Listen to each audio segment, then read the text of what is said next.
Hello विद्यार्थियों, नमस्कार। आपका स्वागत है आज मेरी क्लास में। और आज की क्लास का टॉपिक है numerical solution on fuel.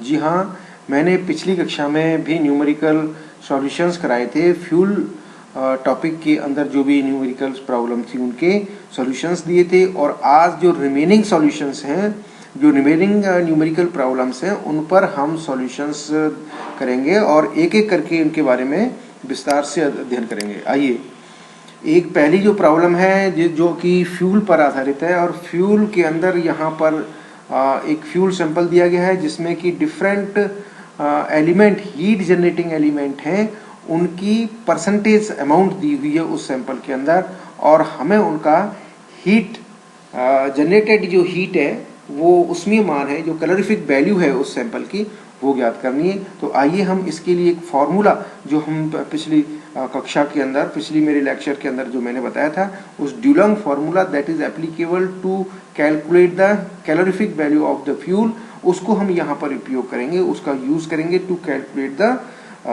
Produce heat by a sample of fuel. जी हाँ, तो देखते हैं, यहाँ पर एक सैंपल है, उसमें कार्बन की परसेंटेज 57.5% दी हुई है और हाइड्रोजन की 6.1% दी हुई है, तथा फॉस्फोरस है वो 34.9% दिया हुआ है। और इसका उष्मीय मान यानी कैलोरीफिक वैल्यू ज्ञात करनी है, हाई कैलोरीफिक वैल्यू ज्ञात करनी है। तो इसमें ड्यूलंग फार्मूला हम इस्तेमाल कर रहे हैं। ड्यूलंग फार्मूला इस प्रकार से है, calorific value per gram produce by the different elements, these elements are hydrogen, carbon, oxygen and sulphur. So यहाँ फॉस्फोरस की परसेंटेज दी हुई है। This is not applicable for us to generate और to produce the heat. Okay, now so it is negligible. Okay, and now use the percentage of carbon, percentage of hydrogen, percentage of oxygen and percentage of sulfur given in this sample. So as you know, sulfur percentage is 0 in this fuel sample, so we put the values of carbon, hydrogen and oxygen. Here carbon की percentage है। हम आपको एक चीज और बता देना चाहते हैं यहाँ पर कि carbon per gram heat produce by the carbon is 8080 calorie per gram. Okay, this is the calorific value of 1 gram of carbon. And similarly hydrogen की क्या होती है? हाइड्रोजन की होती है 34,500 कैलोरी पर ग्राम। ये हाइड्रोजन से हीट प्रोड्यूस होती है। और इस प्रकार से हम इनकी वैल्यू पुटअप करते हैं, तो कार्बन की वैल्यू पुटअप करने पर ये वैल्यू प्राप्त होती है, और हाइड्रोजन की वैल्यू प्राप्त करने पर हम यहाँ 6.1 रख देते हैं वैल्यू, और यहाँ ऑक्सीजन की है उसको हम यहाँ रख देते हैं, और ये 8 ऑक्सीजन का एटॉमिक नंबर है। और इस प्रकार से सल्फर की जो वैल्यू है वो 0 है, तो यहाँ पर 0 रख दी। तो ये वैल्यू इस प्रकार से फॉर्मूले में रखने के बाद इनको सॉल्व करने पर हमें ये वैल्यू प्राप्त होती है। और इसको आगे फर्दर सॉल्यूशन करते हैं तो हमें 5246.30 कैलोरी पर ग्राम हायर कैलोरीफिक वैल्यू के रूप में हमें प्राप्त होती है। तो जी हाँ, तो ये था इस सैंपल से, गिवन सैंपल से produce calories. Now the second problem is, the second exercise is, ईंधन के एक नमूने में निम्नलिखित प्रतिशत मात्राएं निम्न तत्वों की दी हुई है, तो ईंधन से उष्मीय मान की गणना कीजिए। जी हाँ, यहाँ पर कार्बन का 78% है, हाइड्रोजन का 52% है, ऑक्सीजन का 10.8% है, नाइट्रोजन का 2.7% है, और सल्फर का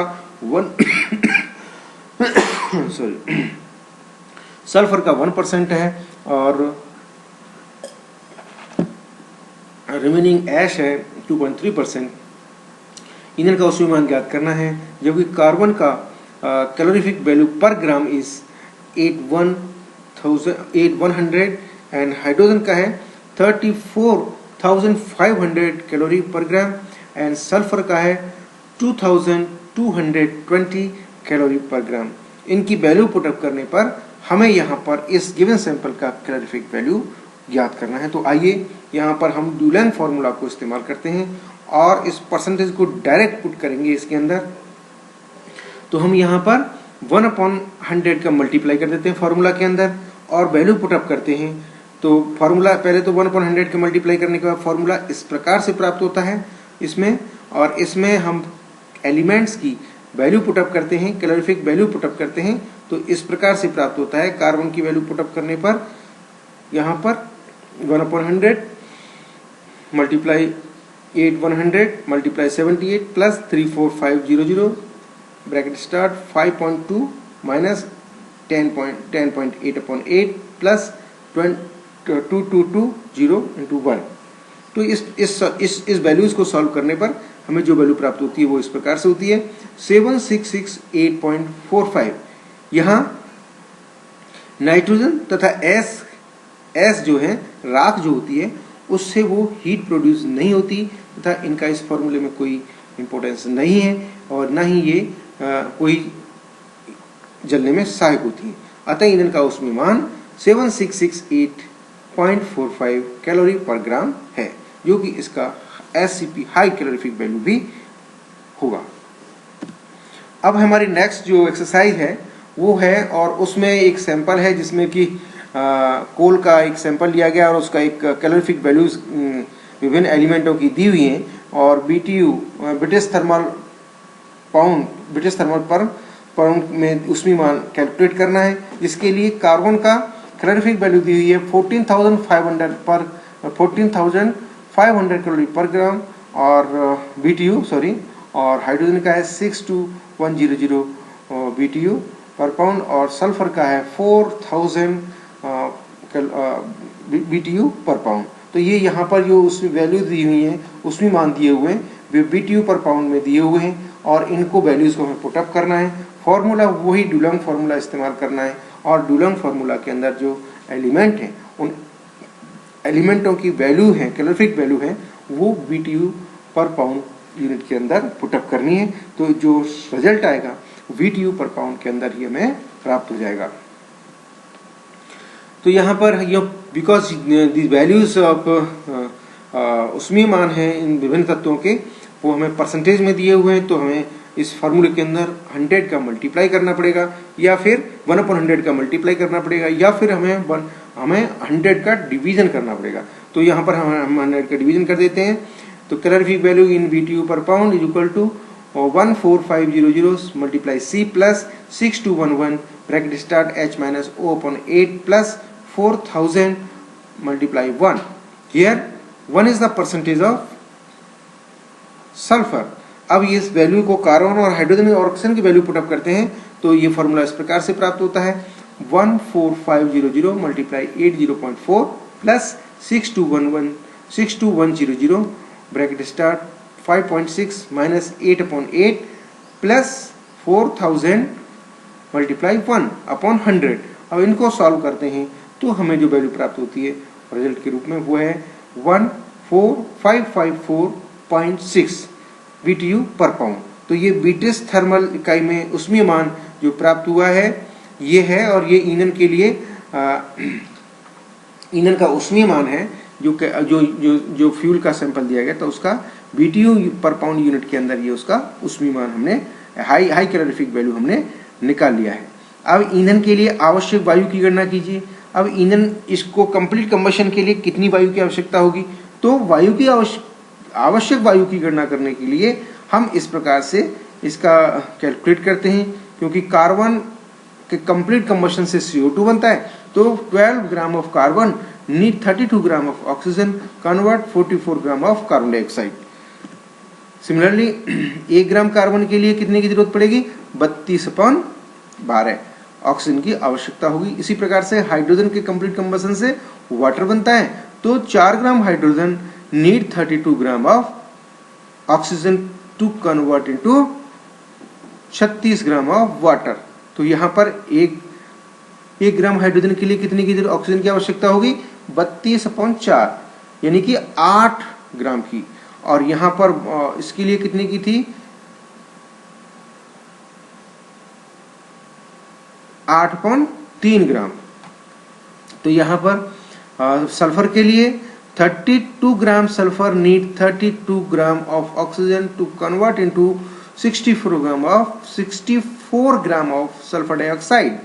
इसलिए यहाँ 1 gram sulphur need how much oxygen it need 1 gram of oxygen. तो इस प्रकार से हम एक फ्यूल के सैंपल के कंप्लीट कंबशन के लिए हम ऑक्सीजन और आवश्यक हवा की गणना कर सकते हैं। क्योंकि यहाँ पर हमने ऑक्सीजन की गणना की है, मगर हम जानते हैं कि 100 भाग हवा में ऑक्सीजन की मात्रा 23 होती है, तो 23 भाग जरूरत है ऑक्सीजन की, तो एयर की जरूरत होगी 100 भाग, और 1 भाग की जरूरत है तो उसकी कितने वायु की जरूरत होगी। इस प्रकार हम कैलकुलेट कर सकते हैं। अब आइए नेक्स्ट एक्सरसाइज है, और उसमें ईंधन के एक नमूने में जो कि विभिन्न एलिमेंट की मात्रा है, carbon, hydrogen, oxygen, nitrogen, sulphur और राख, इस ईंधन के 1 किलोग्राम के कंप्लीट कंबशन के लिए कितनी वायु की आवश्यकता होगी, ये कैलकुलेट करना है। तो आइए सबसे पहले हम ईंधन के 1 किलोग्राम ईंधन में कार्बन और हाइड्रोजन, ऑक्सीजन, नाइट्रोजन, सल्फर की कितनी मात्रा है, ये हम कैलकुलेट कर लेते हैं। तो सॉल्यूशन इसका है, ईंधन को 1 किलोग्राम कार्बन में 1 किलोग्राम ईंधन के 1 किलोग्राम में कार्बन की मात्रा कितनी है, 0.78 केजी कार्बन है। तो इसके लिए आवश्यकता कितनी होगी ऑक्सीजन की, देख लेते हैं। 32/12 मल्टीप्लाई 0.78 यानी कि 2.08 किलोग्राम किसकी जरूरत है, ऑक्सीजन की। इसी प्रकार से 1 किलोग्राम हाइड्रोजन के लिए इतने ग्राम के लिए आवश्यक, एक ईंधन के 1 किलोग्राम में हाइड्रोजन के लिए इतने किलोग्राम हाइड्रोजन के लिए आवश्यक ऑक्सीजन की कितनी मात्रा होगी, मल्टीप्लाई बाई इतना और इतना आ गया। ईंधन के 1 किलोग्राम में सल्फर के लिए कितनी की आवश्यकता होगी, मल्टीप्लाई 1 इंटू 0.01, तो जिसके लिए आवश्यक ऑक्सीजन, टोटल रिक्वायर्ड ऑक्सीजन कितनी होगी, इनको एडिशन कर देंगे वैल्यूज को, कार्बन, हाइड्रोजन और सल्फर के लिए, तो ये अपन को मिल जाती है 2.506 केजी। अब ईंधन में उपस्थित ऑक्सीजन की मात्रा कितनी है, इतने किलोग्राम है। अतः वायु से ऑक्सीजन की मात्रा की कितनी की जरूरत होगी, इसको सब्सट्रैक्ट करने के बाद इतनी होगी। अब वायु की मात्रा की कितनी की आवश्यकता होगी, 100.23 मल्टीप्लाई ऑक्सीजन की मात्रा कितनी है, 2.398 किलोग्राम। अब इसको सॉल्यूशन करने के बाद जो प्राप्त होता है, ईंधन के दहन के लिए आवश्यक वायु की मात्रा 10.43 किलो हमें वायु की आवश्यकता होती है। और ऑक्सीजन की मात्रा की कितनी की आवश्यकता होती है हमें, ऑक्सीजन की मात्रा की आवश्यकता होती है हमें 2.506 किलोग्राम। और क्योंकि ईंधन में भी ऑक्सीजन है, इसलिए उसको सब्सट्रैक्ट करने के बाद 2.398 किलोग्राम ऑक्सीजन की जरूरत होती है और 10.43 किलोग्राम वायु की आवश्यकता होती है उपरोक्त दिए हुए सैंपल के कंप्लीट कंबशन के लिए। इस प्रकार से अब हम नेक्स्ट पॉइंट ये आता है, ईंधन के दहन के लिए आवश्यक वायु का आयतन कितना होना चाहिए।